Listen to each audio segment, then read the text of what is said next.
Ooh.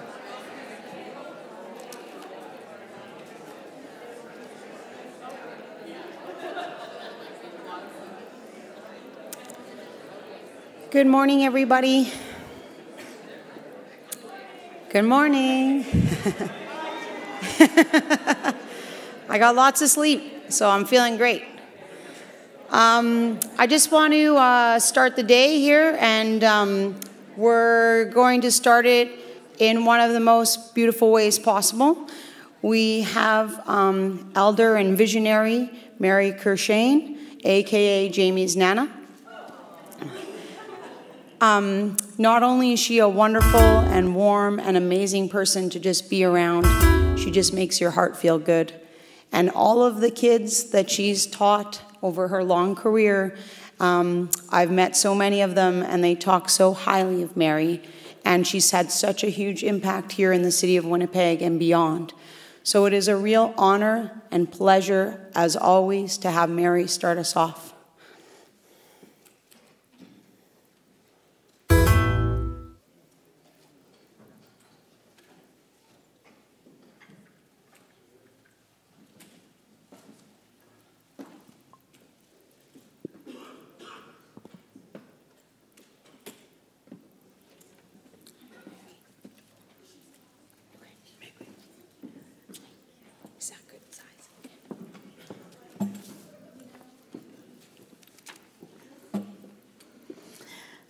Good morning.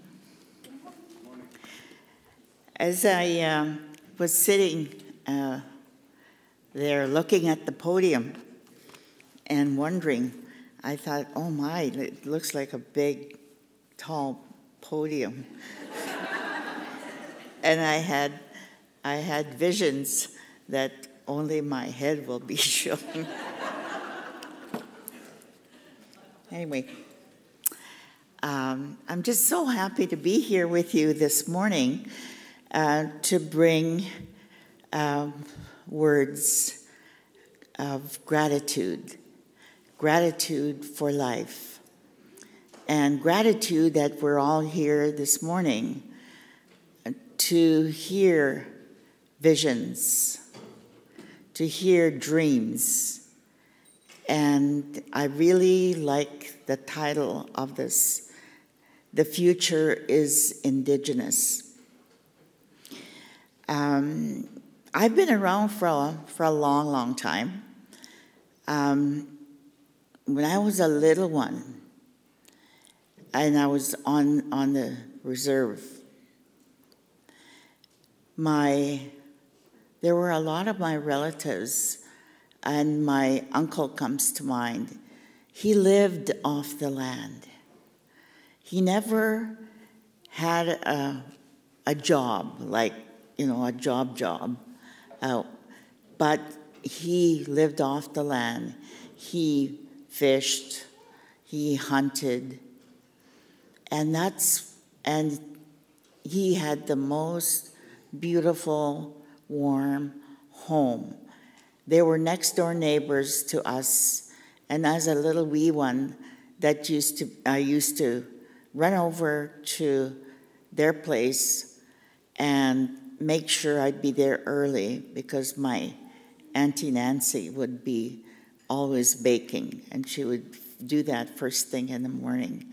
So I would just watch her and make bannock, fresh bannock every day. And before I went to residential school at the age of 5, one day, I must have been 4 years old, I went, and of course I was leaning over in her big kitchen and watching her. And she looks at me and she says, tomorrow you'll be baking bannock. So I was all excited. And I knew what I had to do. The next day I went over and I made my very first bannock just from watching exactly what she had done.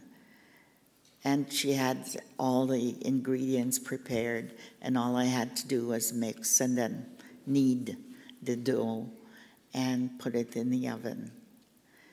And so that's how I learned. So that was the traditional lifestyle. It all changed at 5 years old when I went to residential school. I was not prepared to go. My mother never told us. We knew where it was. We were the closest neighbor to that building. But my parents never spoke about it. You see, my mother was on the first intake of the residential school era in our community. So that lifestyle was good. And it had already begun, of course, to erode. But my uncle was one of the last people who would live that lifestyle, that traditional lifestyle, in our community, that is. The lifestyle of living off the land, totally, in our community.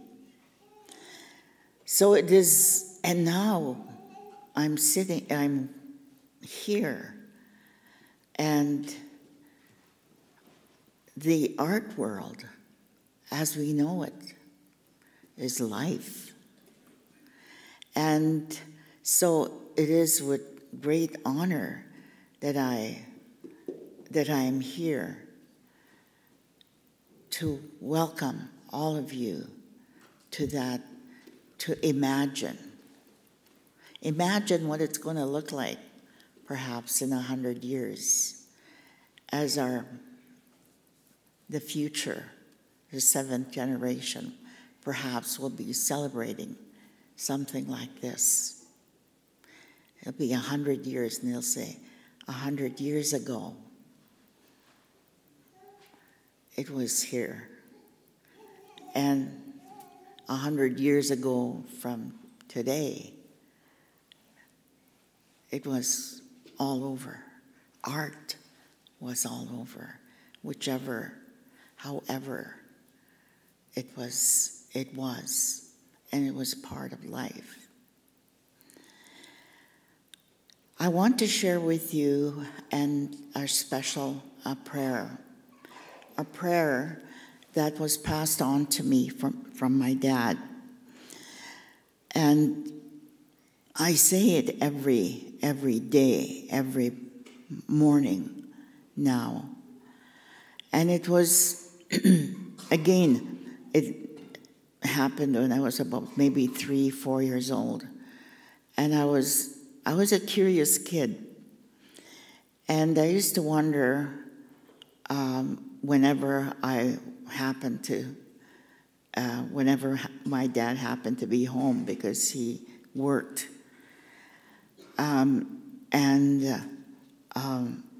One day I watched him going out yet again. So I'm looking at him, and he's outside, and he's doing this, and he's had his arms in the air. And so I go and ask my mom, what's he doing? Of course, everything was in the language. And she says, well, go and ask him. What is my dad doing outside? And she said, go and ask him.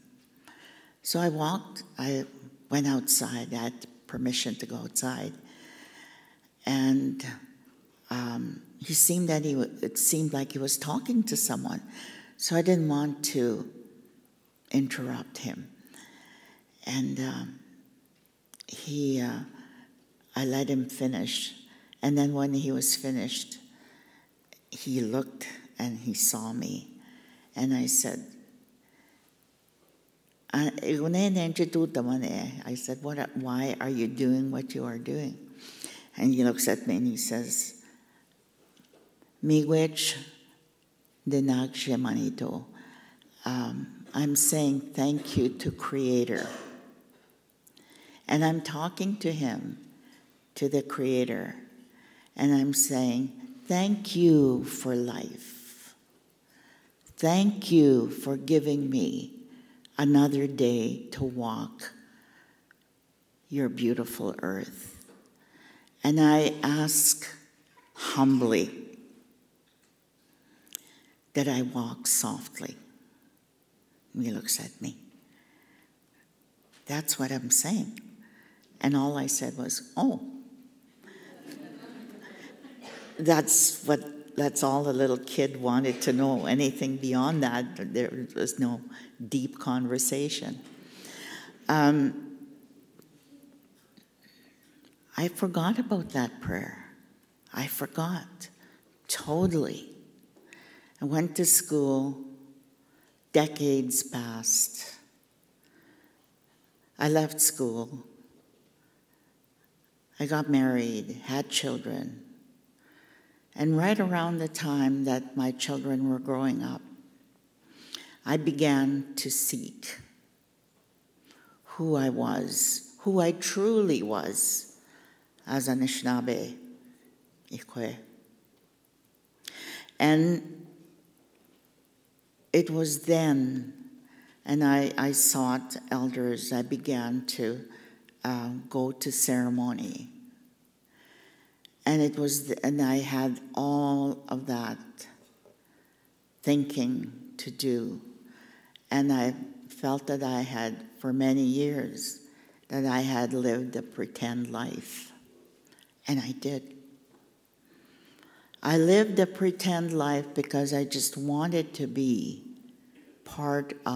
I wanted my family to be part of mainstream society. And I put my indigenous roots aside. I didn't teach my children my language. Only one of my 7 children understands and speaks the language. Not totally fluently, but she does understand. And that was my oldest daughter, Elaine. Happens to be Jaimie's mom. And she understood the language because she had her grandpa, my dad, for 7 years before he passed on.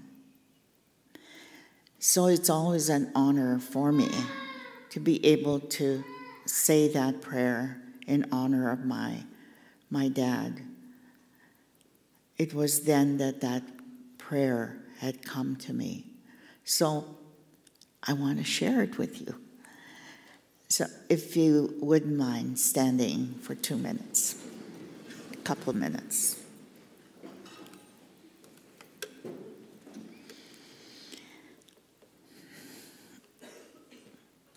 Jaimie, wabino wani koindish nekas makwando dem. Jaimie ngamach tonawe akawe miigwech chiketwan miigwech chiketwat omagay hawat miigwech ndikitomenik Jaimie pimadisivenonja. Miigwech kaegitigo abiting mena emisiang making chip musayang. Baksenda mendash Jaimie anegach chip musayang.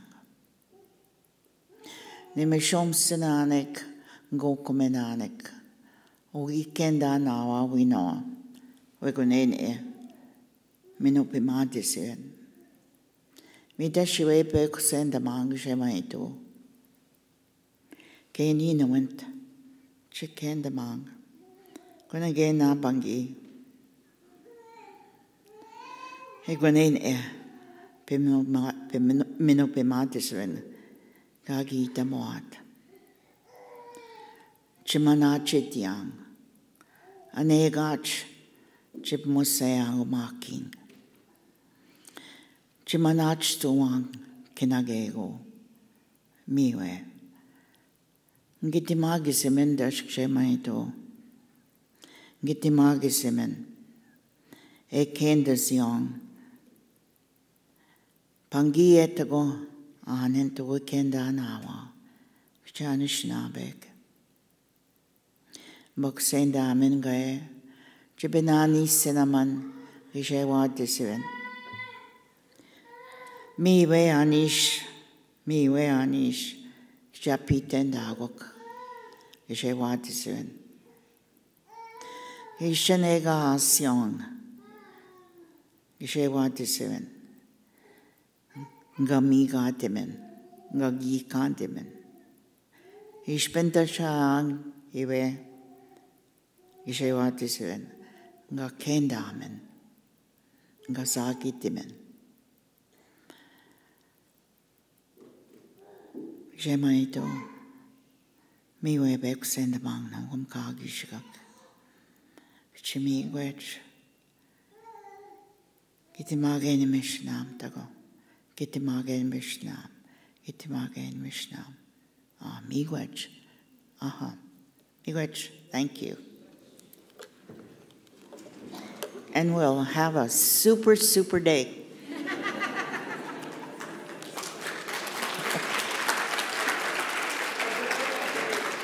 On this side. On this side.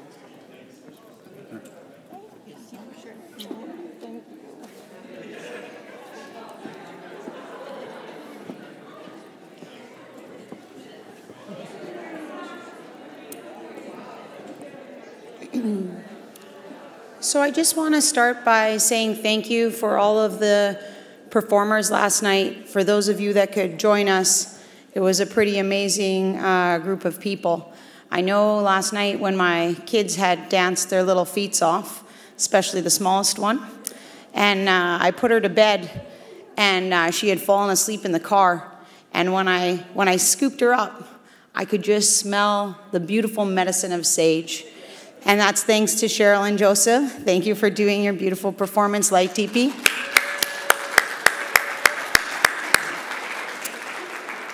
How fierce was Riley Sandberg and the Thunderbird Women drum group. I actually watched her go up to Boogie and said, it was very cute. She was like, okay, when I do this move, you pick it up. 1, 2, and she was instructing him of what kind of beats she wanted and when she wanted them. And you should have seen his cute face. He was like, okay. And then next was the Spence Tradition, which was an amazing intergenerational Métis fiddle group. And oh my God, he was hilarious. I have a feeling that Maria is going to want to learn some new moves soon. And next up was Tario Williamson. She was also beautiful. What an amazing range of talent. That's what I will say there, Tara. That was awesome. Oh, yeah, Nikki. Thank you. I was going to get there, but I was afraid to pronounce her last name. Nikki and her daughters were amazing. And the range of throat singing that she was able to perform, it was like there were 3 different people in the room, and her presence and the way she commanded the stage was incredible. And then we had Shanley Spence, who just was an amazing, incredible hoop dancer. She was beautiful, and her energy was excellent, and she gave us a nice teaching about the hoop dancing. So, round of applause. And we can't forget our fearless Boogie the Beat. He kept us in some nice tunes all night. He will also be performing at Urban Shaman tonight at 8 p.m. as part of the opening event at Urban. I also want to tell you, Evan, is it okay if we flip back to not Julie? Just to that one.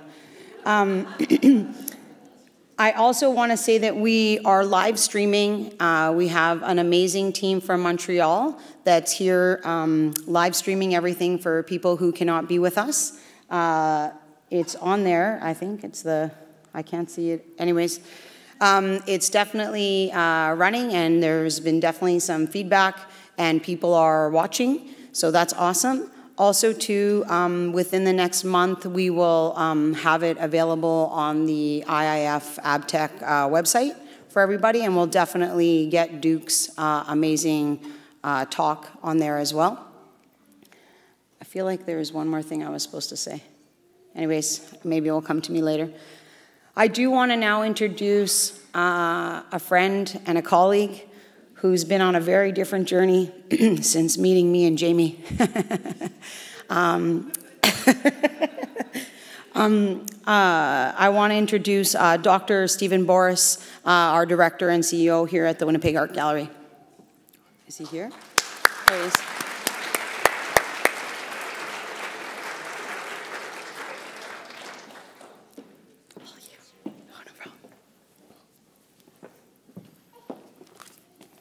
Thank you, Julie. Thank you, Elder Courchene, who I always think of as Jaimie's grandmother.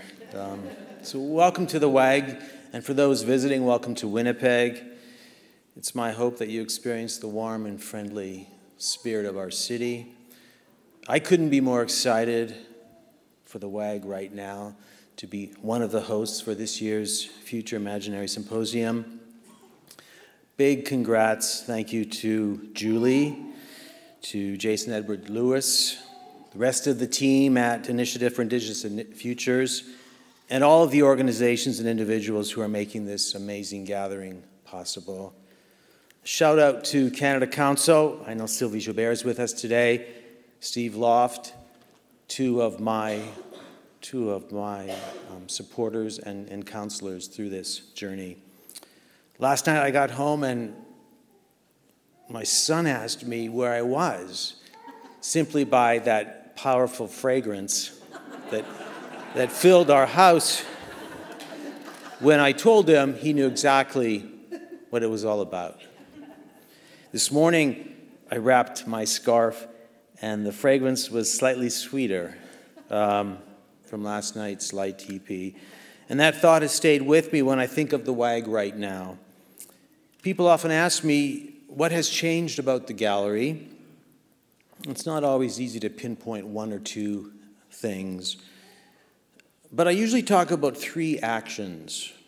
I talk about engagement, I talk about the welcome, and I talk about the invitation, but not in that order, because I've come to realize you can't engage people unless they're welcome, and you can't welcome them unless they're invited. So it's about the invitation, what we are saying, what we are offering, what we're doing, reconsidering what is the value proposition that we offer here at the WAG, and who is offering the invitation. Well, this morning, yesterday, through this week, it became clear to me what has changed. You are here. Julie and Jaimie gave you the invitation to come here, and you've accepted that invitation. Yes, the WAG has changed. It will continue to change, and we will invite, welcome, and engage with the entire community, with the whole community. And we, the staff here, we have also changed. Julie and Jaimie have changed me as a director, as a curator, as a member of this community, as a human being. I often think of them as shifting that moral compass here. Well, I just call Julie my moral compass. When I interviewed Julie, when I was part of that interview process for the chair, at some point during one of the dinners, she turned to me quietly and said she was going to rule. Well, she hadn't been hired, that didn't matter. Well, in a way, Julie's reign has begun, and it's remarkably benevolent, and it's marked by generosity, kindness, intelligence, compassion, but do not stand in her way. And I stand here today on the traditional lands of Anishinaabe and Anishinaabe, Dakota, and Dene peoples, and on the homeland of the Métis Nation, respecting the treaties that were made here, acknowledging the harms and mistakes of the past, and dedicated to moving forward in partnership with Indigenous communities in a spirit of reconciliation and collaboration. And working in partnership with you, the WAG is striving to be at the forefront of a cultural resurgence as Canadian society recognizes more and more the power of Indigenous art and its role in fostering a greater understanding and respect amongst all peoples. Looking to the past here at the WAG, in 1972, we distinguished ourselves by becoming the first public art gallery in Canada to present an exclusively contemporary Indigenous exhibition. It featured the work of Daphne Odjick, Alex Janvier, and Jackson Beardy. And that exhibition in 2014, a really nice bookend. There was another critical exhibition entitled 7 Professional Native Indian Artists Incorporated. And that was curated by Michelle Lavallee, who is with us today. Along with the exhibitions, the programs and events supporting Indigenous art and culture, several recent initiatives here at the WAG, several recent appointments have strengthened the foundation of this momentum. And many of these respond directly to the calls to action of the Truth and Reconciliation Commission. In 2012, we established an Inuit Art Task Force as part of the planning for the Inuit Arts Center. The following year, artist and educator Diane LaFernaise was hired to lead the studio programs. In 2015, the WAG and the University of Winnipeg announced Dr. Julie Nagam as chair in the history of Indigenous art in North America. The first of its kind in Canada, this position involves research, teaching at the university, curatorial and exhibition work here at the WAG. And that same year, the WAG named Jaimie Isaac as the gallery's Aboriginal curatorial resident, which was supported by the Canada Council for the Arts. And I remember Steve Loff asking me, are you going to do this again where you accept our funds for 2 years and then don't do anything about it? And we did that once before, and I told Steve we would not follow that example. So after her 2-year residency, Jaimie was named the WAG's new Curator of Indigenous and Contemporary Art.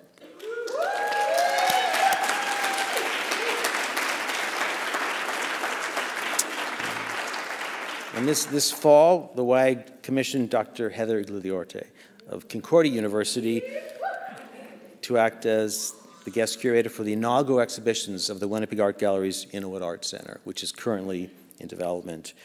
And we're looking forward to announcing some more exciting appointments, hopefully some today and in the coming months, key appointments with the Indigenous initiatives. As many of you know, Julie and Jaimie co-curated Insurgents Resurgence. This is the largest contemporary Indigenous show in the WAG's history.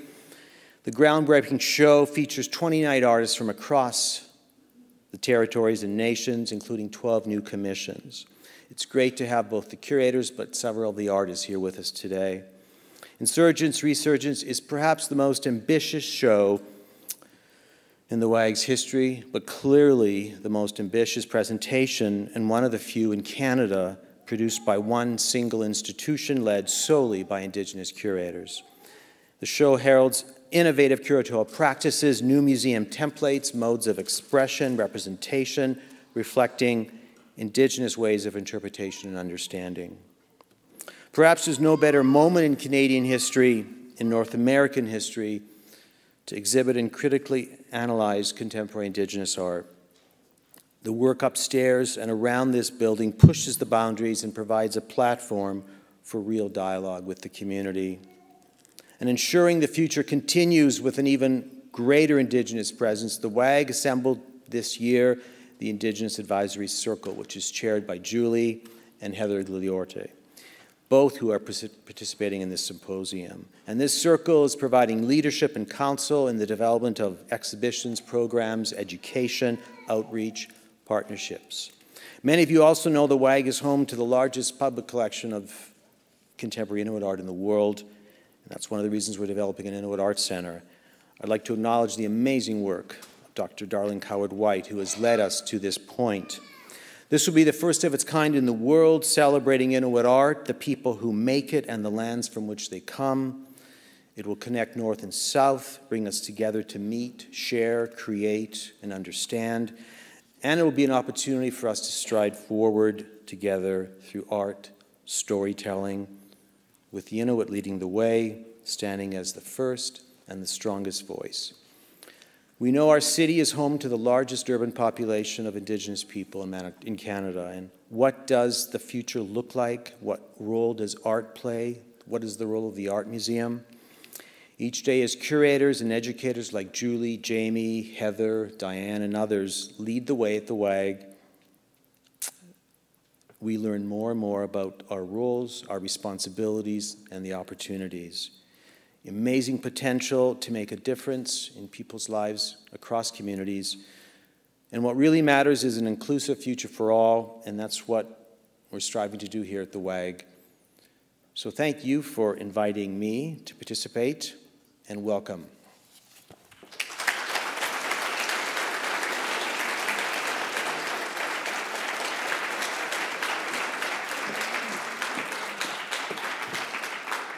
I guess there's not much more to say. I do want to tell you a few things. One is Jaimie and I worked really hard to get the catalog here in time for you guys, and so it is now in the gift shop.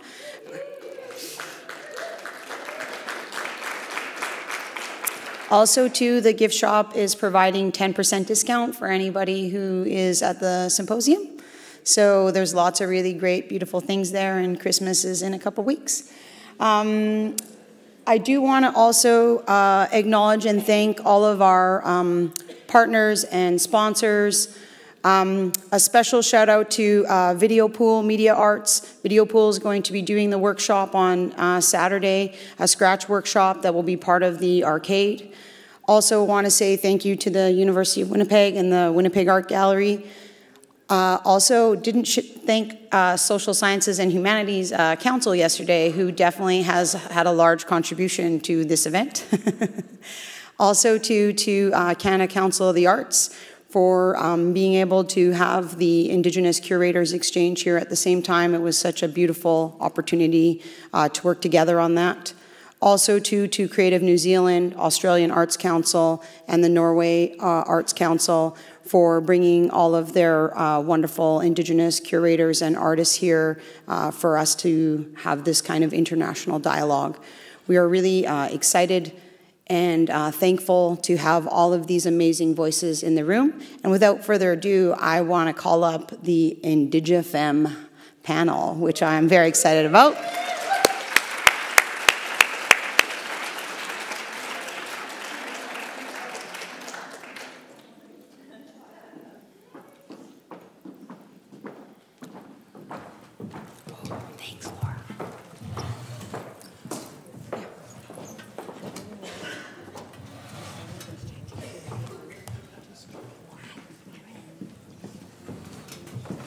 We were going to teleport up here, but the technology isn't there yet, so.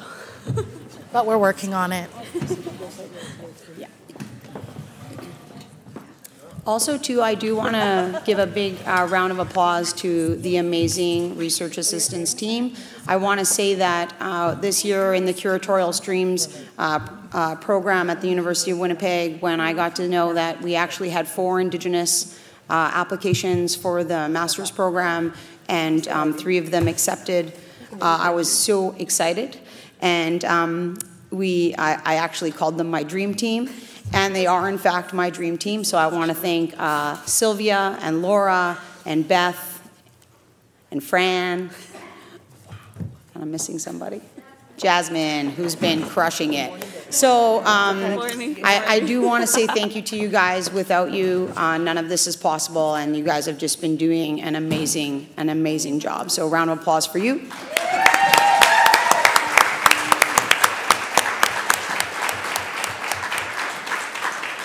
And I'm just going to introduce Dr. Carla Taunton, who is an amazing collaborator and friend, and we have lots of fun.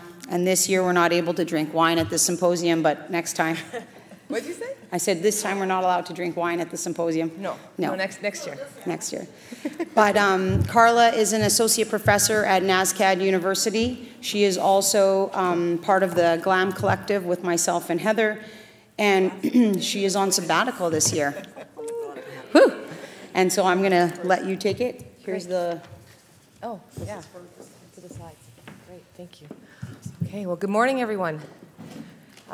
When Julie asked me to moderate this panel and I saw the lineup, I was like, thank you.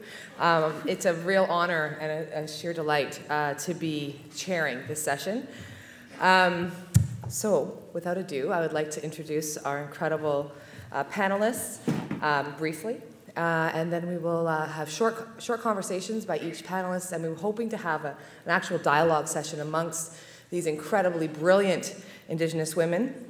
And then hopefully, we're running a little bit late, but we hope to be able to actually engage you as well with some questions. So our first incredible speaker today is Megan Tamati-Quennell, who is a curator of modern and contemporary Maori and Indigenous art at the Museum of New Zealand, Te Papa, and is of the Te Atiwa, Ngāti Mutanga, Kati Momoa, Kati Mamoi. I'm not doing well this morning, and the Tahu Iwi Maori descent. What do you say? Go for it. And Ngai Tahu descent. Sorry. Okay. Sorry. No, thank you. Megan has nearly 30 years of art curatorial experience and is a leading specialist in the field of modern and contemporary Maori art. Our next panelist is Joi Arcand, who is a photo-based artist from the Muskeg Lake Cree Nation, currently based in Ottawa, Ontario. She received her Bachelor of Fine Arts degree from the University of Saskatchewan in 2005. Along with Felicia Gay, she co-founded the Redshift Gallery, which is a fabulous space, contemporary Aboriginal art gallery in Saskatoon in 2006. And in 2012, she founded Kimiwan Zine, a quarterly Indigenous arts publication. No. Speed reading. Okay, Next will be Tasha Spillett, who is a Cree and Trinidadian woman, a celebrated educator, and an active member of Manitoba's Indigenous community. She is a ceremony woman and a traditional singer, often offering her voice at community gatherings. In her work as an educator, Tasha makes every effort to infuse her cultural knowledge into her teaching philosophy and practice to support the positive cultural identities of Indigenous students and to strengthen relationships between all communities. Our next speaker will be Jarita Greyeyes, who is from Muskeg Lake Cree Nation and the Red Pheasant Cree Nation, both located in Treaty 6 territory. A graduate of the University of Winnipeg, and University of Victoria, me as well. Masters of Arts in Leading Indigenous Governance Program. She is currently the Director of Community Learning and Engagement at the University of Winnipeg. And our final speaker will be Jaimie Isaac, and is a Winnipeg-based interdisciplinary curator and artist, and is a member of the Saging in Treaty 1 territory. Isaac holds a degree in art history from University of Winnipeg and a Master's of Arts from the University of British Columbia, Okanagan. So please join me in welcoming our panelists.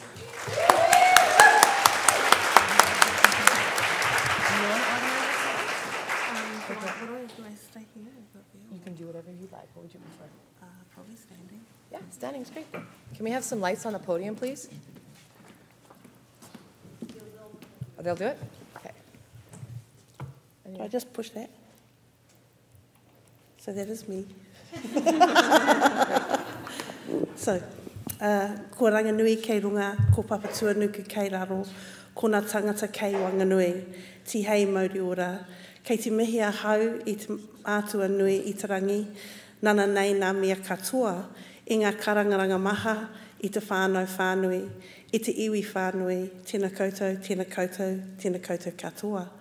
Ko te ati awa rau ko ngai tahu oku iwi, ko rani ere hana rawa, ko hana nikuru wala oku tūpuna, no te wahi paunamu toku ukai pō, ko Megan Tamati-Quennell taku ingoa.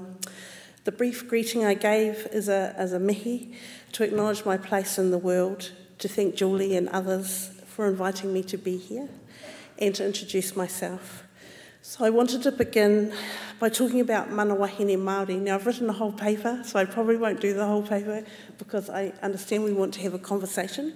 So I'm going to cut it short. But yeah, I wanted to talk about mana wahine Māori, a form of Māori feminism, and through an exhibition I curated a couple of years ago called Two Artists, simply called Two Artists, Emily Karaka and Shona Rapira Davies. Now I decided just to call it Two Artists and their names because I figured if it was two male artists it would just be Paramatchet and Ralph Hūtiri. It would not be, mana wahine Māori or mana Māori man or tāne. So both of them are consummate mana wahine Māori artists. Emily Karaka and Shona Rapira Davies are artists who rose to prominence in the mid-1980s.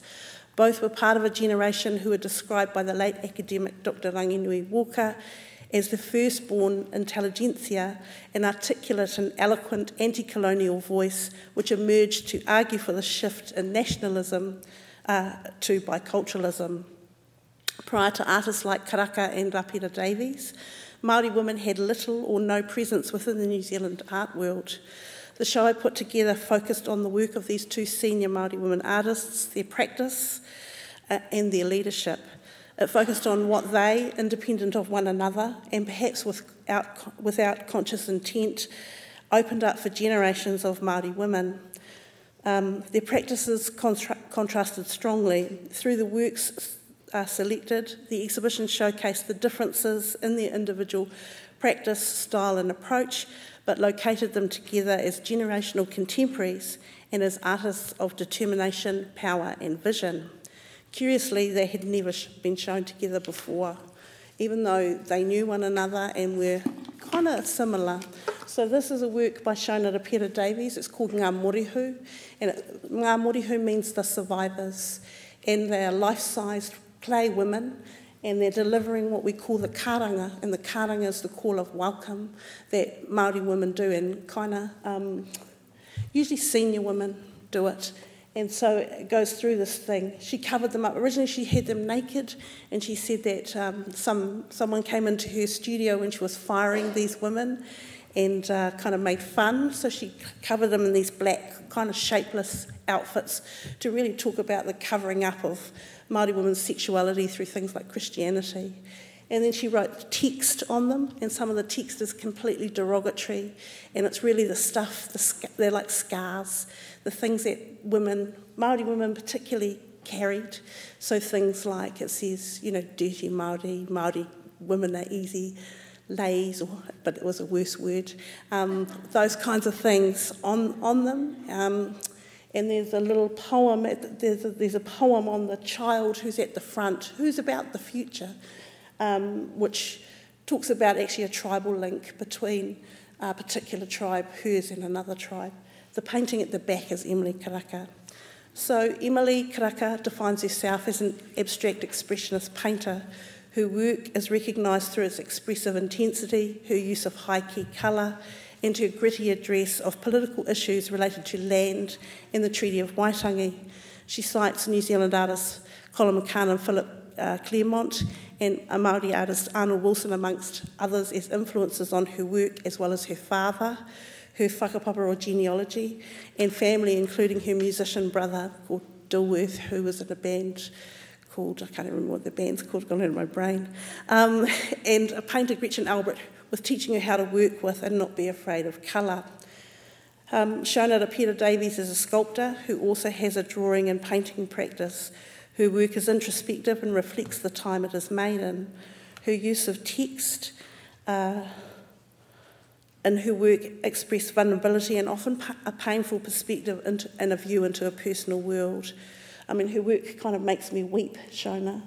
You can't see them very well, but there's drawings down this side, and they're about the removal of her mother went crazy, and the children were all put into a children's home and split up, and it was about the removal of her brother and put into state care. So, and it's a remembered kind of, almost a lament, it's called tangi drawings, a remembered kind of trauma that it happened when she was like 8 or 9 years old, but she made them much later, obviously. But they're it's like reading the pages of someone's diary. They're the most painful things, but also extraordinary that they're kind of up on paper and that you can read them and see them. Her work, though, is not wholly located in the personal.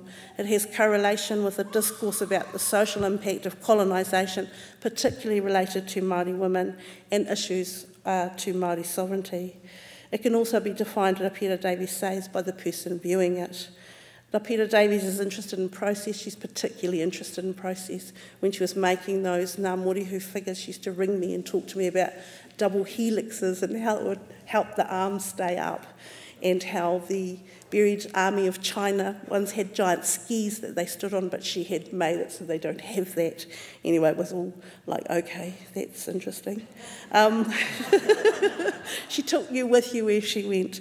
She cites artists like Colin McCann, New Zealand artist Colin McCann and Ralph Horty as key influences on her practice, as well as a deep connection and grounding to the lands of Ngāti Wai, where she comes from, which means it's a place, it's called the Great Barrier Island, just off the top of Auckland, and Ngāti Wai means the people of water, so spiritually and culturally that connection there, and to her kind of genealogy. So Mana Wahine Māori, this is Emily Karaka's work called The Treaties. Mana Wahine Māori, one of the spaces these two artists occupy, particularly when they first gained national attention, relates to the authority and power of Māori women and their right to define and represent their concerns, formed out of the momentum of the women's or feminist art movement and the Māori protest movement of the late 1970s, led by Māori women leaders such as the late Eva Rickard, Donna Awatiri, Ripika Evans, and the late filmmaker Mirata Mita, amongst others, and influenced by the Māori protest group Ngā Tamatoa. Mana Wahine Māori was about making visible the narratives and experiences in all their diversity of Māori women. Karaka and Rapira Davies were two of the first to embody issues of Māori sovereignty, Māori women's sovereignty within their artwork. Karaka and Rapira Davies, like other women involved in Mana Wahine Māori, gave voice and visibility to Māori women and status within the art mainstream to Māori women's concerns. They were part of a generation that had become delusioned with the white monocultural nationalism dominant in New Zealand in the 1970s, and added their voice as art makers to the growing expression of Māori discontent at our loss of lands, lack of power and marginal status born of colonisation and the more recent assimilationist policies of New Zealand of the 1950s and 60s that looked to make Māori New Zealanders. Mana Wahine Māori was part of the broader discourse of the Māori protest movement. It was a tool of analysis, particularly treaty analysis, and an ingredient in the larger decolonising agenda, and can be valued as a form of Māori political activism. More than simply a Māori version of feminism in which the inflation and maintenance of male power over women was seen as unacceptable, Mana Wahine Māori, like Māori women's identity, was bound up culturally and spiritually with landscape and geography. Primary elements of the movement included whakapapa, or a connection to land and place, and status as tangata whenua, or the people of that place. Feminist art had the principal aims of ensuring independent, self-defining female voices could be heard, for women's art to be a witness, to show women to women themselves, and to re-educate men in what woman was, including changing typecasts and providing different archetypes. Mana Wahine Māori embraced some of those ideas related to gender, but different from feminism, it drew strongly on the acts and actions of tūpuna wahine, or female ancestors, as foundations for Māori women's well-being, and cited tino rangatiratanga, or Māori sovereignty, and the recognition of the Treaty of Waitangi as key ideals at the heart of their unrest. So theirs was more holistic and about the culture, not just male-female. The following statements from artist Kura Tuarurewari encompass Mana Wahine Māori positioning. She said, "I am a Māori artist. I use my Māoriness as a base for my works, which are strongly motivated by politics, me and my tūpuna, or ancestors, me and my land, me and my whānau, or family, me as a Māori woman, me as a tangata whenua of Aotearoa. As a Māori artist, I try to embrace the tapu nature, or the sacred nature of being Māori, the tapu nature of our tikanga, or our ways of being. of our wairua, of our spirit, and our whole being in order to reconstruct and redefine what it is that we had. So that's just, I'll just show you some of Kura's paintings. I just want to quickly touch on this and then I'll sit down. Interestingly, though, the platform for mana wahine Māori was perhaps established in part by the work and focus of a handful of Māori women active as artists and educators in the 1950s and 60s. Now, Heather will know this. I delivered a paper in South Africa that looked at the genre and gender in Indigenous modernism called A Seat at the Table, that highlighted the work of Māori modernist artists Kath Brown, Ngaitahu, Katarina Mataira, Ngāti Porou, and Marilyn Webb, Ngāti Kahu Te Rōroa, who were the most high-profile Māori women engaged in art in this period and who had the most information about. The paper took its lead from Australian art historian Ian McLean's 2013 essay, Surviving the Contemporary, What Indigenous Artists Want and How to Get It, and feminist artist Julia Chicago's epic art installation, The Dinner Party, 1979. McLean said, to even find a seat at the table, Indigenous art first has to be accepted as contemporary art. This has been the defining struggle in the modern era. The problem, at least until recently, was that the Western tradition of modernism circumscribed the terms of contemporary art. This meant that Indigenous artists had to first prove their modernity, a catch-22 game, how embarrassing, that could never win without disavowing their indigeneity. McLean's phrase was used as a metaphor to emphasise the exclusion until recently of Māori modernism practices within New Zealand art history and to highlight the emergence of modernism as an alternative modernism and as a focus of research as new. It underlined that Māori modernism is revisionist history which is still being explored. Chicago's The Dinner Party 1979 was a reference more particularly to the women of Māori modernism, although we perhaps were not at that table either, as it celebrated women of Western civilization. Even in our own art history, the contribution of women, Māori women, of modernism is yet to be properly proclaimed. Their contribution is less visible than their male contemporaries, as their art, with the exception of Marilyn Webb, who was one of them, was not collected by art galleries, and their focus became less about art. So all three ended up working, and their work became much more about other things, not just visual arts. This is an early educator, Māori McConnell, which is my cousin Arisha's grandmother.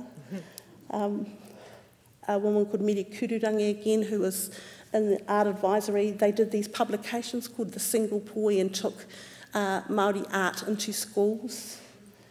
Kath Brown is one of the ones I was talking about. She ended up working not as full-time as an artist, but as a kind of facilitator and educator, and worked within a tribal context, like growing art and arts ideas at a kind of a tribal level. She did this book on kete making. Georgina Kirby, who was a woman who was a painter and was independent, wasn't part of the educators, but was a modernist painter and took painting lessons from a woman called Louise Henderson, ran one of the first art galleries, independent kind of art galleries. Another woman called Pauline Yebury, a woman called Mary Lodge, Elizabeth Ellis. This is Katarina Mataira, who ended up working with language. So really, and decided with urbanisation that te reo, or language, and that retention became much more important than making work. And the last one is Marilyn Webb, who's pictured here, who had a lot of environmental concerns within her work in the 70s and still does. So the catch cry of land, culture and language really became catch cries for the Māori protest movement of the 70s, 80s and right through to the 90s. And that is me, so I will sit down.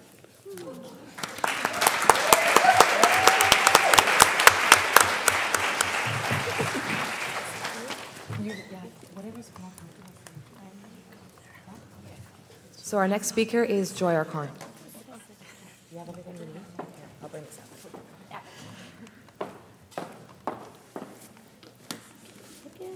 Thank you.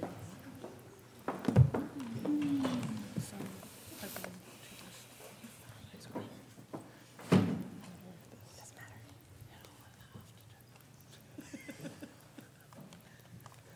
don't know how to work this. I have slides. Wait. Oh, those are mine. Sorry. I just didn't want to take up all the time. Okay, I got it. Ooh, very nice. We can talk about those. These look really great. Sorry. Good morning, everyone. Tanse Joi Arcand, Nitsika Sud Muskeg Lake Cree Nation, Ochinia. My name is Joi Arcand, and I'm from Muskeg Lake, which is in Treaty 6 territory. I wanted to share some current and not so current projects with you as we travel through time, as we do. So I'm going to share a recent curatorial project that I worked on this past year called Language of Puncture, and also how it relates to my visual arts practice through recent commissions such as works for Insurgents Resurgence and at the Walter Phillips Gallery in Banff. I have prioritized language and language learning in my life recently.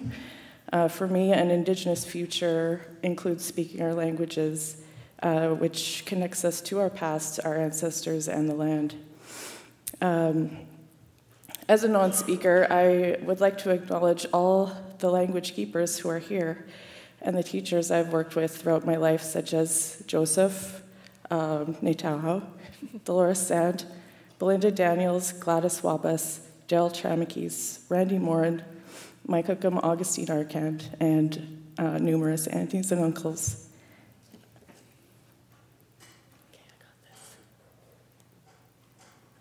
Okay, so this is Language of Puncture.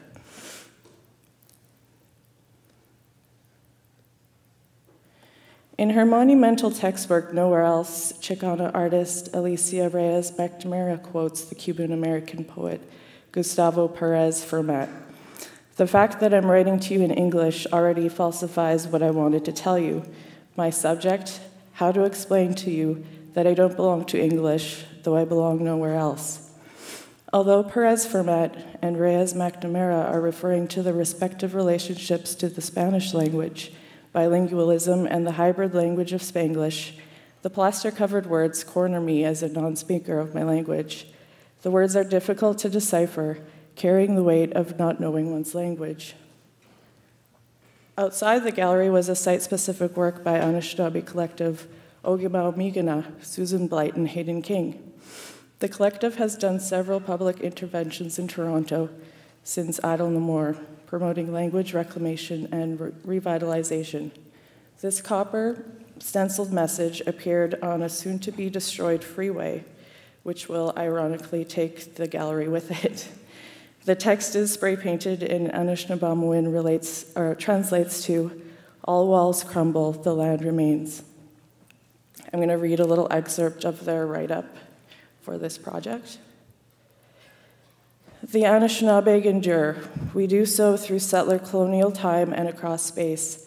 We do so in contention. Untitled, All Walls Crumble considers this movement. To be Indigenous in the city is so often a struggle for recognition, to be seen, and to resist the erasure that is common in Toronto, Montreal, Ottawa, etc. Yet with recognition also comes appropriation and co-optation.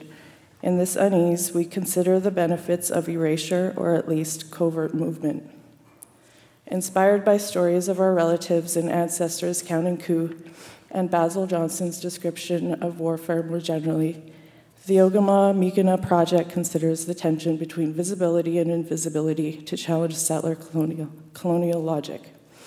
Against a crumbling wall, holding up Ottawa's major highway, scheduled for demolition and replacement, we draw attention to the ways the settler state recycles itself, and by extension affirms its legitimacy. We see it and resist in provocative ways that mirror a there, not their presence. Against this crumbling wall, we reclaim space for anti-recognition, to speak to each other as Anishinaabe as communities pushed out by gentrification, as the colonized, and offer a refrain and a sign of defiance. I'm going to butcher this, so I'm not even going to try. So it translates to all walls crumble, but the land remains. These are some installation shots of the exhibition, which was at Gallery 101 in Ottawa. In the background, you can see a piece by Amy Malboeuf. It's a white bone bead on white tarp, and what it says is a derogatory phrase about a midship person stated by a non-Indigenous man in the 1800s. The words are all difficult to decipher, and Amy refuses to let us know what it says. This work is by Wes Harman, a carrier artist based in Vancouver. Their work speaks to the gentrification happening in their neighborhood of East Vancouver. Their hand-drawn fonts spell out affirmations of indigeneity, often employing humor and colloquial speech, claiming these spaces as Indigenous. Cree artist Audrey Drever's internal dialogue of not knowing her language pop up in thought and speech bubbles in her series, No, I Don't Speak Cree, which she considers her inability to speak Cree means, in which she considers whether her inability to speak Cree means that she is less Cree. The frustrations of being unable to pass down her language to her son are illustrated in her work. Anishinaabe artist Roland Soulier's large-scale barricades, modern-day syllabics, hold 52 panels, each symbol representing a sound. The barricades can be read as a physical manifestation of the barriers faced by Indigenous second language learners. The panels can be moved around, rearranging the static letters into a living language. Some more installation. So this is my work, Ote Nigan Miswe Askik, or Here in the Future, All Over the Earth. I began working with Daryl Chamikis from Chittick Lake in 2007. We met working at the Saskatchewan Indigenous Cultural Centre in Saskatoon. I have worked there on and off for the past 10 years as a publishing technician and graphic designer.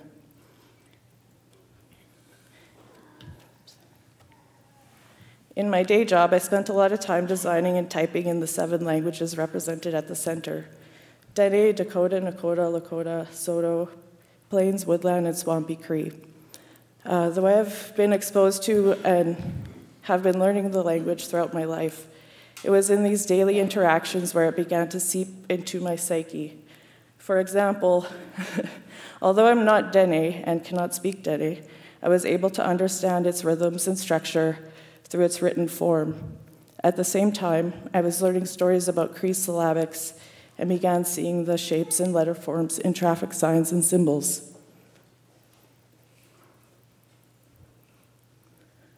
The Cree syllabary contains the worldview of the people within its glyphs.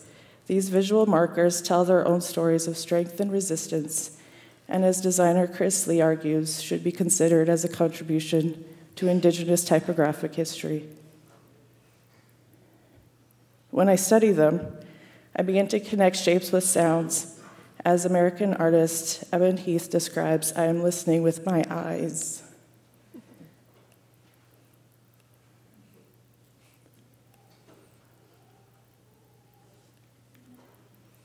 There's a lot. The most recent work I've created is a series I've called Wayfinding.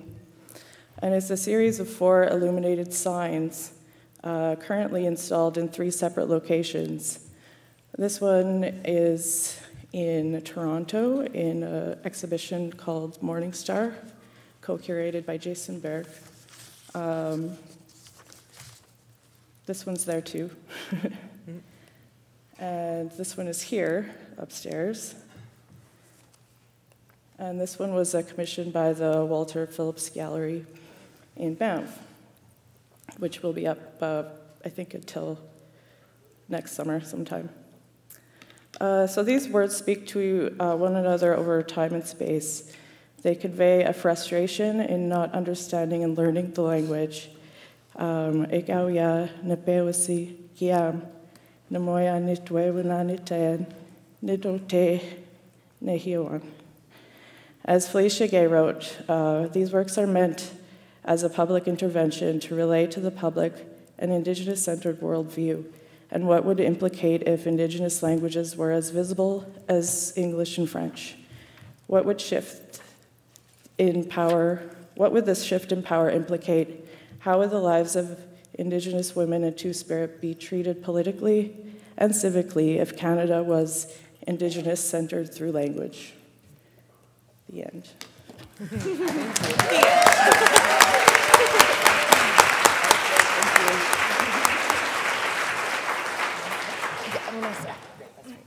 Okay, so our next speaker is Tasha. Thank you. Dearest ones, I can only imagine your faces when I squeeze my eyes tightly and allow my thoughts to drift away from climate disaster, resource extraction project announcements, and the public executions of Black and brown bodies documented in shaky iPhone videos that get curated in Facebook feeds between ads for Forever 21 and trailers for the newest Armageddon-type movie. On the day that I sat down to begin to write you this letter, the cyber news headlines read, "Remains of Christine Wood found near Winnipeg." Today, there's a mama who once sat and imagined her babies, as I now sit and imagine you existing in her very own nightmare. The article reads, "The remains of a young Indigenous woman have been found just outside of Winnipeg, more than 9 months after she disappeared. Christine Wood, 21, vanished in August of last year after leaving a Winnipeg hotel. Wood had been visiting the city with family from their home in Oxford House, a remote First Nation community in northern Manitoba. On Thursday, Wood's remains were found buried in a ditch by a farmer in Springfield who was checking his crops." Dearest ones, it is my greatest sorrow that one day you will learn how trauma wakes up trauma. Christine Wood's name is now attached to the thousands of other names of women who could have been your aunties. Names that I carry with me like iron-casted flower petals overflowing from a basket made of cracked willow ribs. Dearest ones, I hope you're born with my mother's hands, the only ones that I know that are strong enough to hold such an inheritance. The Thunderbirds came back to visit yesterday after their long departure from our territory. I wished for them. My thoughts are silenced by their loud singing and dancing. I think they came back to bring their medicine to the people and the land, both grieving for their lost relative. I wonder if the land and the water hurt like we do when one of ours is stolen from our circle. Do they ache? Is this what makes storms and earthquakes? If it were you that were stolen, I would be a never-ending hurricane. Dearest ones, you come from a long line of women reaching back to the original life source that continues to manifest creation and bodies that wars were and continue to be waged upon. If you're existing in physical form, it's only because the life force of these women lives in you because it lived in me. If you're existing in physical form, it's because my heart won a long debate with my mind that pushed and pulled between being too fearful for your own safety to call you forward and having so much faith in your goodness and strength that it quieted the fear. If you're existing in physical form, I hope you know by now that you come from such strong people and belong to such a beautiful territory. I hope you've experienced the magic of sipping water over the side of a canoe at Clearwater Lake. I hope the water at Clearwater Lake is still clear. I hope you felt tiny, surrounded by miles of rock and birch trees, and know the sweetness of wild blueberries. I hope you know I hope you know how it feels when your body burns and tingles when you come in off a frozen lake. I hope you've been lost on the land but not scared. Dearest ones, as I write this, my ability to hope for these things, to hope for you, is being swallowed up by forces that are far out of my own control. I squeeze my eyes tighter and try to imagine your faces, but I'm met with thoughts of the earth heating up too much to sustain life and water, and people warring for water. I wrote down all my fears the other day. I needed them to be somewhere else other than my mind, and paper seemed like much a safer place to keep them. I took this paper marked with fear and turned those fears into questions. I brought those questions to some of your aunties, women who helped me to understand the world and who helped me to walk through it. I want to begin to introduce you to these aunties. This is a segment of a piece that I wrote at a part in my scholarship when I was being asked to critically consider the relationship between women and our land bases, which is completely non-separable from the erasure of our histories, of our languages, of our artworks, and the near erasure of our bodies. Also, at this point in my scholarship, I was looking really at epistemicide, which is the killing of knowledge. And recently, I started to turn my back on thinking about the killing of our knowledge and rather look directly on what it looks up to wake up story that exists in our bones. And for me, that is the future of Indigenous feminism, is the absolute knowing that we have a right to hope for our future, and that we are a living example of that hope today. And I think that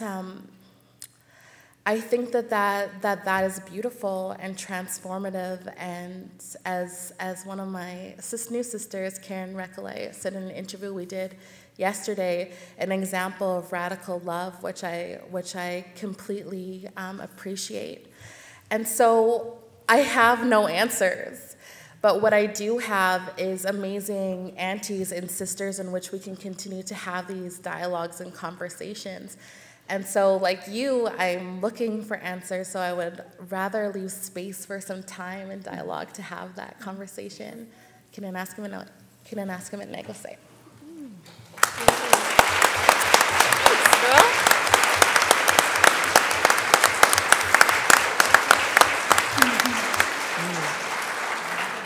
Thank you so much, Tasha. That was absolutely beautiful. I'll pass it on to Jarita.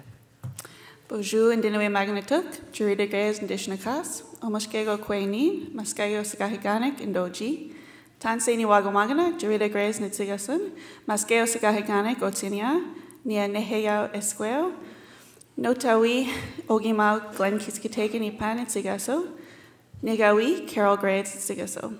My name is Jarita Greyeyes, and I am very grateful to be on Treaty 1 territory as a visitor from Treaty 6. I opened in the Anishinaabe language as a sign of respect and honoring the graciousness of my host, the Anishinaabe people here. And it's so interesting because, these are all longtime friends and collaborators, and we didn't really talk about what we're going to say, but I think they're all very connected. So really a joy to be here with my friends and relatives.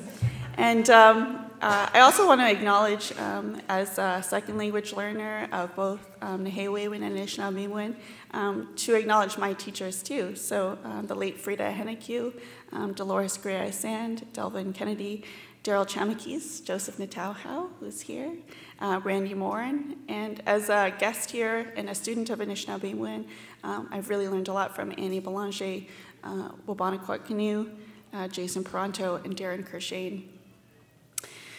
So when we were thinking about the future, I thought it was really important to understand the context in which we imagine the future as Indigenous women. And how I've come to understand our current state is to be an Indigenous woman and to imagine the future is to recognize that we're living in a perpetual state of grief. And so we are grieving many things, and I think the first is the dislocation from our land. And so that is something that we feel historically, continually ongoing. When we look at our relatives to the south, Standing Rock, we understand that the dislocation from land is not something that has happened in the past, but is a current and ongoing issue. And we also think about, you've heard several people before me speak our languages. When we looked at Joi's work and about this imagining a new future, it is about a connection to the language. And I think all of us as young people, we have committed ourselves to doing our best to relearn the languages. And we also grieve the loss of those languages, which was, we didn't lose it. It was a systematic attempt to disconnect us from land and the languages and cultures that came from that land. And, we're also grieving from the systems that really were a key actor in this dislocation, which is the residential school system. So as an intergenerational survivor of the residential school experience, I understand that the state has been a key actor in the dislocation of my family from our land and our language. And that has also translated into dislocations that we also grieve from our family. And so I think we look to our friends, our relatives, and we think about Tasha Hubbard's work. So Birth of a Family is her latest project, and I think is really a wonderful story about this dislocation and how, in our many stages of grief, we grieve the loss of our relatives. We grieve the loss of that family that we had always hoped for and wanted. And to be an Indigenous woman is also to grieve the loss of our people that we may not know but see reflected in ourselves.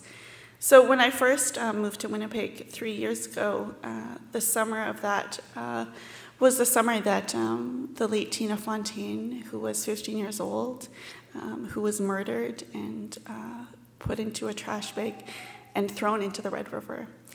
And so that summer when I came here, I had never met Tina, but I thought about her often. Sorry.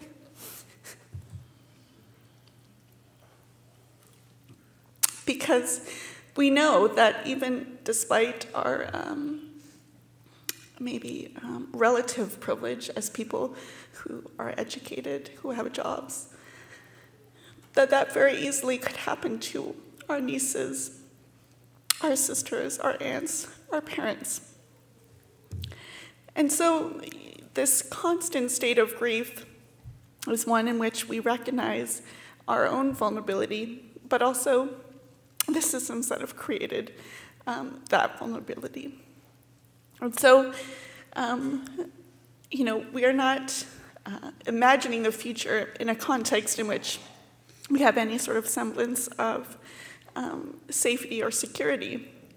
We are in a state of perpetual grief, and that is where we imagine the future from. But, of course, even in our darkest moments, there are wonderful bright spots. And so when we pitched this panel, I was like, well, we should probably call it IndigeFem and The Future because it's the Indigenous women who are doing all the work.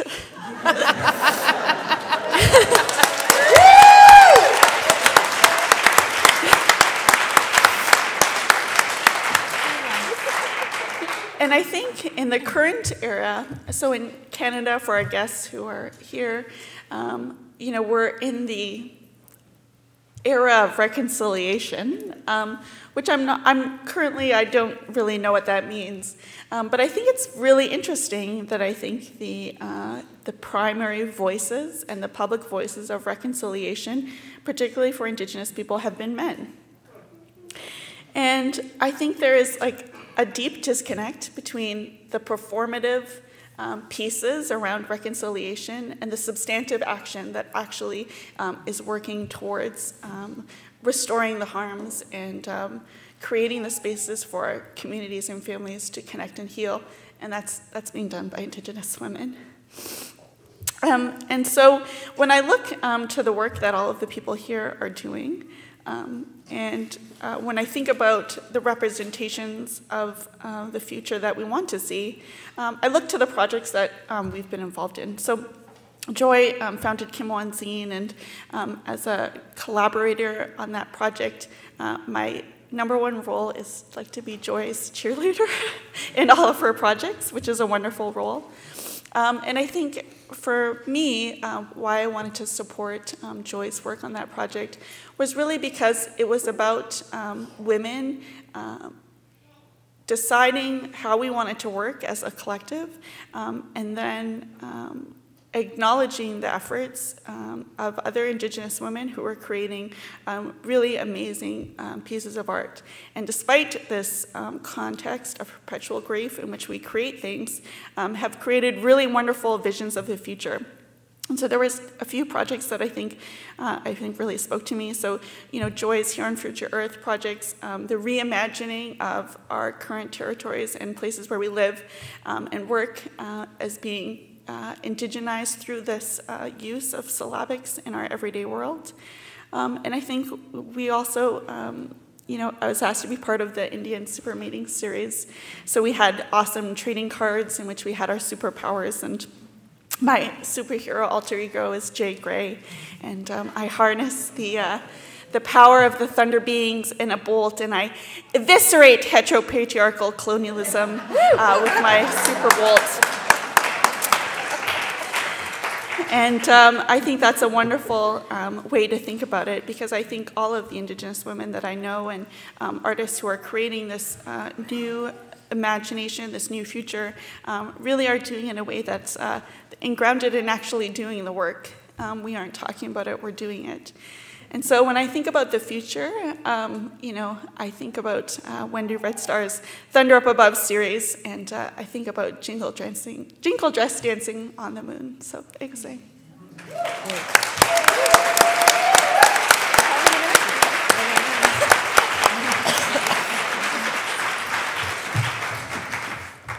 Thank you so much. Our last speaker is Jaimie.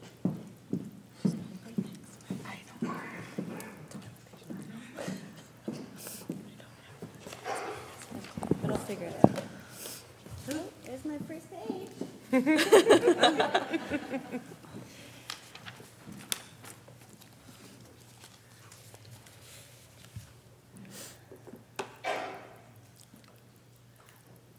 Daphne Odjick. Good morning. I'm Jaimie Isaac, Curator of Contemporary and Indigenous Arts here at Winnipeg Art Gallery. I'm Ojibwe Anishinaabe, member of Saugeen First Nation, and my name that was gifted to me in 2009, and I am for the first time presenting it to an audience. White Thundercloud Woman. Wabushi Kanana Quad Ekwe. And Nana's like, no. So it's close. It's a process. So I just wanted to start by expressing my gratitude to Julie and this amazing group of people, this awesome, amazing panel, and the Winnipeg Art Gallery for helping to make this happen and really just providing the space for these kinds of dialogues, and for the amount of space that Julie and I took up for this show. And although there may be, as was mentioned yesterday, no cultural signifiers or visual identities within this space, I think that our power and spirit in conversation and our sharing of stories are those really powerful signifiers. So the intent of this presentation this morning is to really take you through a bit of a photo album or a scrapbook, to present an enactment, a demonstration of theory, of Indigenous feminism, Indigenous curatorial praxis as a braided process of indigenizing, decolonizing, and self-determining. So I hope you don't mind that it's going to be personal, and it's going to be like showing you a bit of a family album. Daphne Odjick, co-founder of the Professional Native Indian Artists Incorporation with Norval Morrisseau, otherwise known as the Indian Group of Seven, and founder of the New Warehouse Gallery in Winnipeg from 1971 to 1976. The reason why she opened up her own gallery was because she wasn't showing in contemporary art contexts in contemporary galleries, and she wasn't invited within those spaces at that time.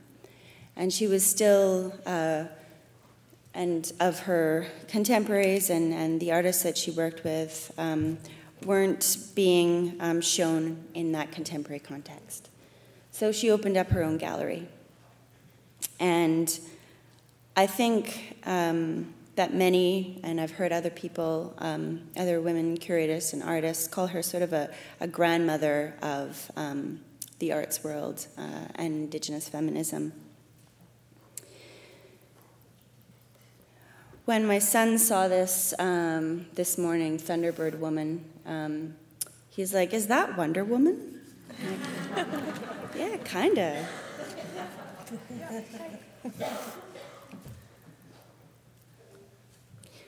So, when thinking about Indigenous feminism and the idea of the panel, I thought about all the really amazing artists, Indigenous artists and Indigenous curators that really paved the way for me to be able to be up here today. And then I thought about all the scholars and people that I had quoted in my thesis and continued to quote. And then I thought, further back of my family. And so they're pillars.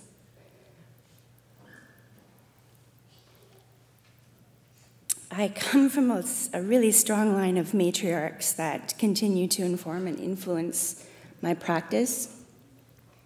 My nana, residential school survivor. My mom, a residential school survivor, intergenerational.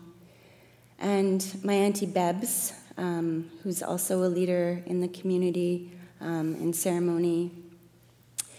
And I thought, further back, as they tell me their stories of their line and before them, and the leadership and leadership in their communities. And one of them was a midwife. And so I think about the role of motherhood in terms of, in brackets, of Indigenous feminism. My mom, my sister, and my nana work together quite often. And they do workshops to teach about intergenerational trauma and resilience. They think through Canadian policies, such as the Indian residential schools and their impacts on Indigenous families and motherhood. And to think about ideas or notions of reconciliation. In my own practice, I think to their knowledge and their scholarship and their actions in community. So a few residencies that I've been a part of were around really talking about reconciliation and asking what that meant. And at the time, I had a child right before some of these residencies started. And so to think about the idea of reconciliation is to also think through intergenerationally. So before me, present, and to think about the future.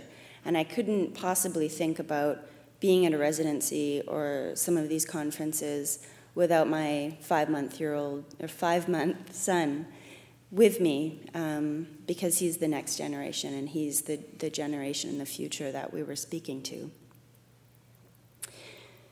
So I think about the colonial patriarchy's impact on Indigenous family and women and children and these relationships. And I think about my role as an Indigenous feminist. And I think that really started as a mother. And to have a sort of sense of empowered motherhood, and that my son would just be coming to these residencies and these conferences. And I had an amazing group of artist and curator communities.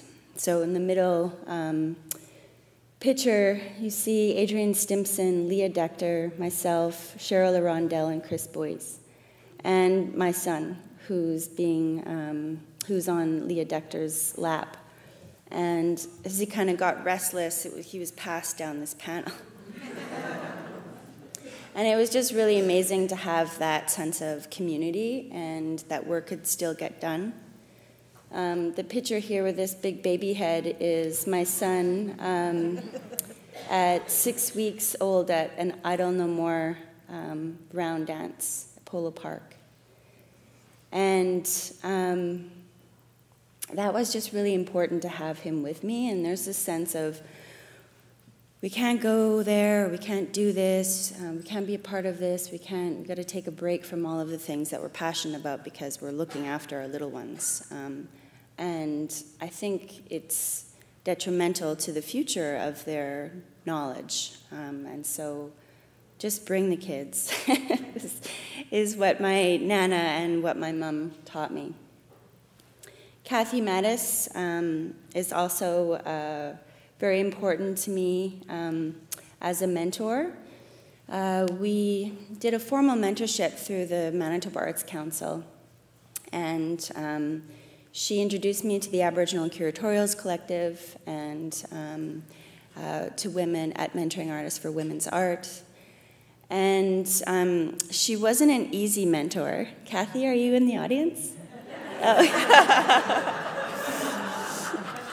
But that's a good thing. You push the criticality, and I really appreciate that. And going back to this sort of way of curating and thinking about my role in Indigenous feminism is storytelling.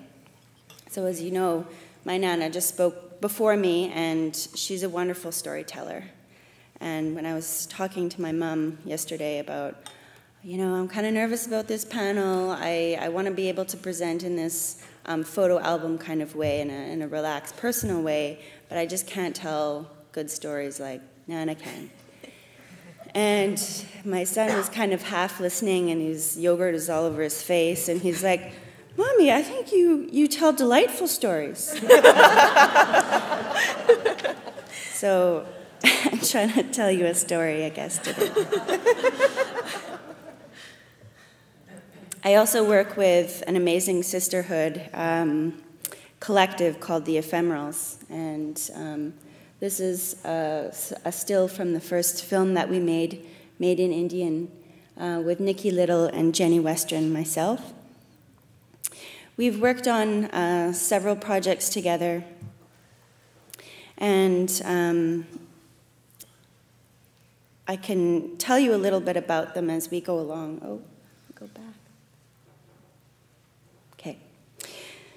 So we're an interdisciplinary group of curators and artists, and we focus on performance and film and curating as artists. And we've collaborated with other artists in our practice, Scott Benassina-Bannon, Carrie Lynn Reeves, and a whole host of other people that have been involved in our public performances and flash mobs. One of the first things we did was to do an exhibition called Trending at the University of Winnipeg. And we restaged it then as an iteration called Trending 2014 at the First Nations University of Canada in Regina. Trending at the University of Winnipeg in 2011 was a display from the ethnographic collection and found objects of our own. It's a 3-month exhibition that changed, and every month we changed our display to talk about ideas of identity and cultural appropriation. We had a couple of different performative embedments throughout the University of Winnipeg, with a bake sale, a flash mob. It took over the radio show, student interviews, and a blog. As I said, the exhibition discussed issues of cultural appropriation in popular culture, Indigenous identity, and material culture. And it included, as is important to us, a multitude of voices and methods.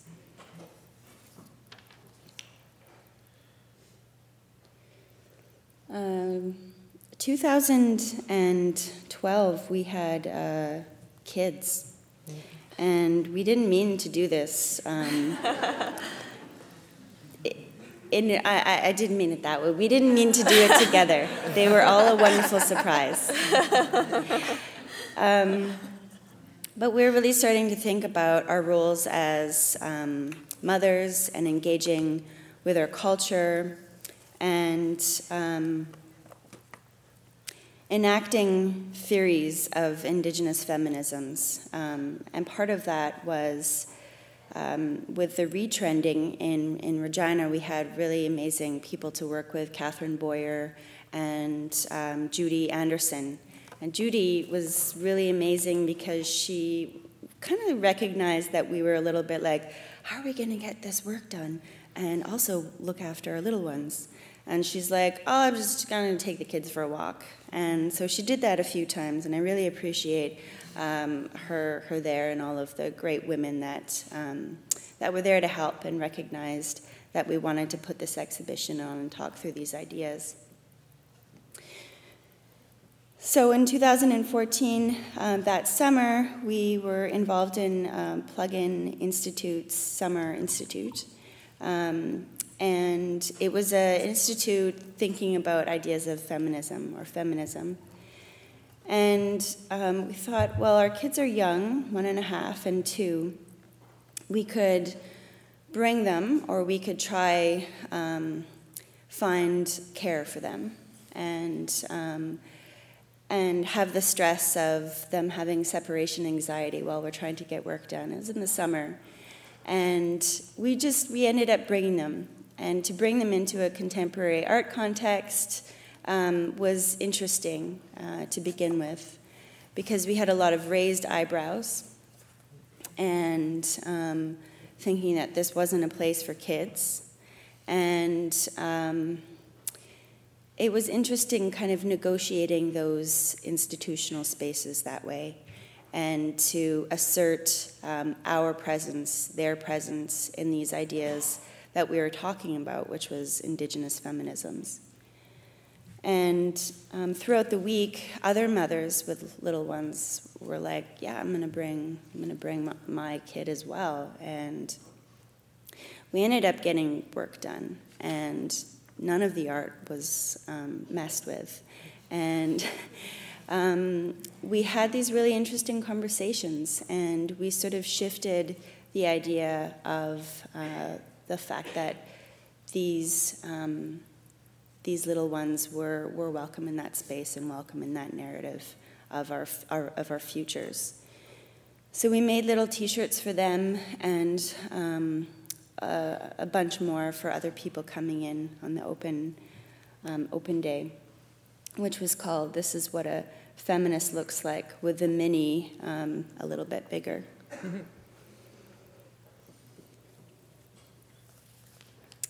Oftentimes we've worked with my grandmother, and one of the projects that we were invited to do was to do intervention with the University of Manitoba's Indigenizing the Academy.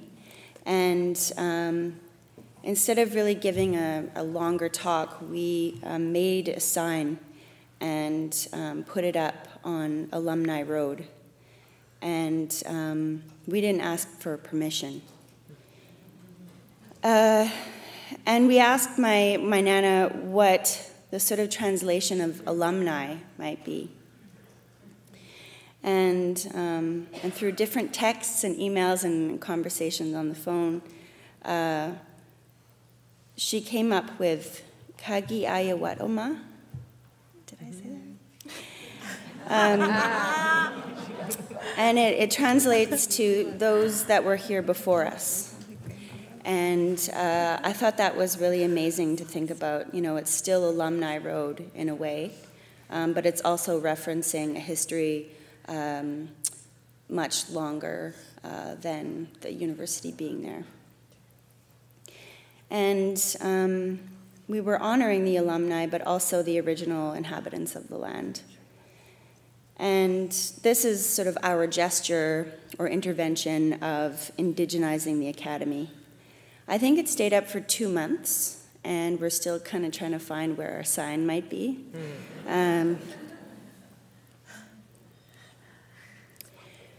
We just recently finished a film, and it's called Afterbirth. And we also worked with my Nana and some amazing collaborators, Becca Taylor and Bree Little, to help with the clothes and sew and dye. And so if you're here, thank you, Miigwech, for your help with this project. I think our whole family came when we were doing the filming of it. And we thought about the idea that tradition isn't static. And we wanted to return to our thinking about ceremony and the learning process of honoring that ceremony. And that was to give back the ideas of original motherhood and life as the life cycle process, and to honor the emotional, mental, and spiritual work of motherhood.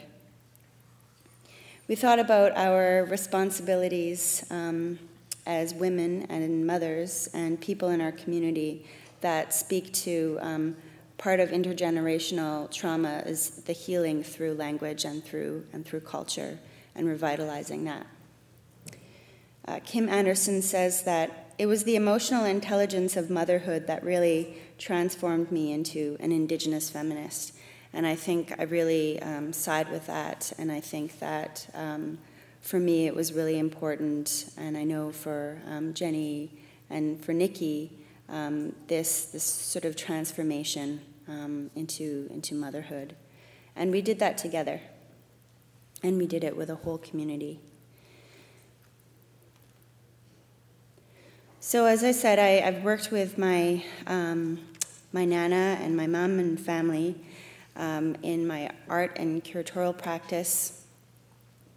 And I made a light box installation of the residential school in Fort Alexander, Saugeen First Nation. And I had talked with my mom and with my Nana about how they would feel about their histories being so public. And it was a really interesting process, and just in terms of the dialogue that we had. And I was really happy that Michelle Lavalley and David Garneau brought this into their exhibition called Moving Forward, Never Forgetting. This was also a body of work within that, with a maquette of the residential school that was torn down and deconstructed by the community. And it went with a film of this sort of intergenerational anger of the residential school and the residue that it has left on our communities and our families. Back to curating. Here at the Winnipeg Art Gallery, the first exhibition that I curated was called We Are on Treaty Land. And it was with 9 artists of the Treaty 1 territory, or artists that had made significant bodies of work around the Treaty 1 territory. We partnered with the Treaty Relations Commission of Manitoba and invited their knowledge keepers and elders into the space to approve the show before it went public. They also worked with me on some of the labels and the didactic. This was an exhibition called Courchene, Making Good.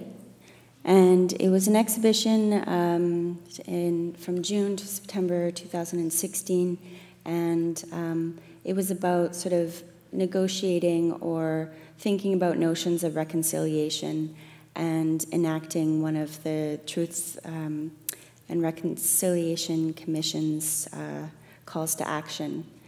And we worked with an Elders Council and the National Center for Truth and Reconciliation as a partner to think about and bring in resources and a history of the TRC. We worked with 14 non-Indigenous and Indigenous artists in Canada. I did a show called Vernanaki Kanchant in November 2016 to April 2017.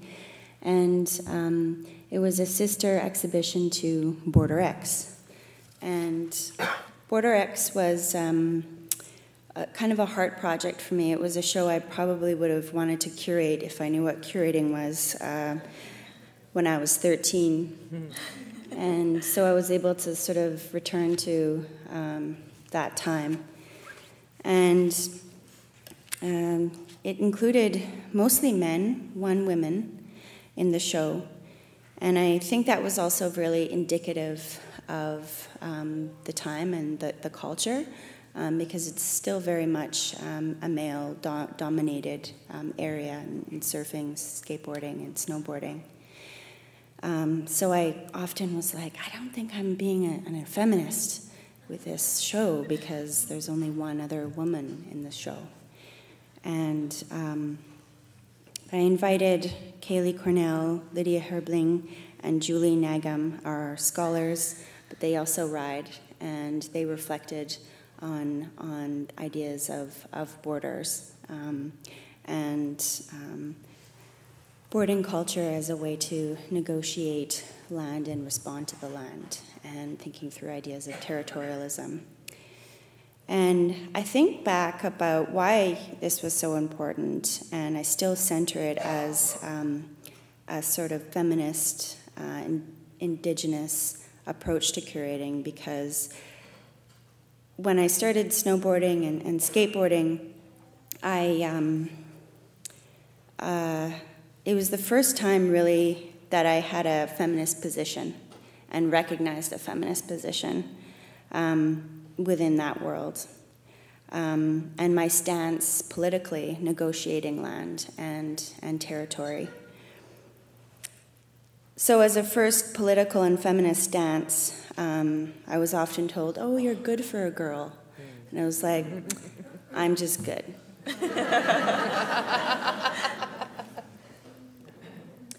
I have so much gratitude to the Winnipeg Art Gallery, to all of the artists involved, and especially my very good friend and, as Julie says, a co-heart, co-conspirator, And we did this show together in Insurgents Resurgence. And I'm not really going to talk much about it because it's upstairs right now. And we have a catalog in the gift shop.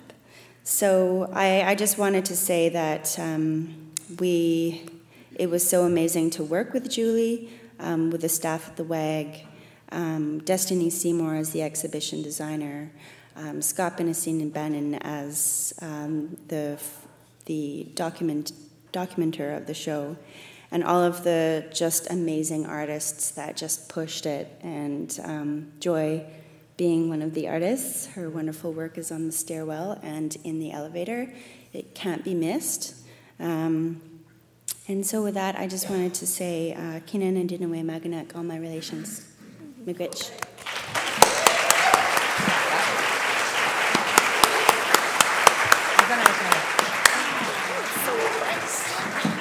So unfortunately, we have run out of time. So I hope, and I invite you all to bring your questions to this incredible group of speakers. I would just like to personally thank you for such beautiful, powerful, and fierce presentations, but also for the work that you all continue to do. And so I welcome you all to enjoy your lunch and return back at, Julie? Is it 1 o'clock? 12:30. Around 12:30-ish. Thank you again.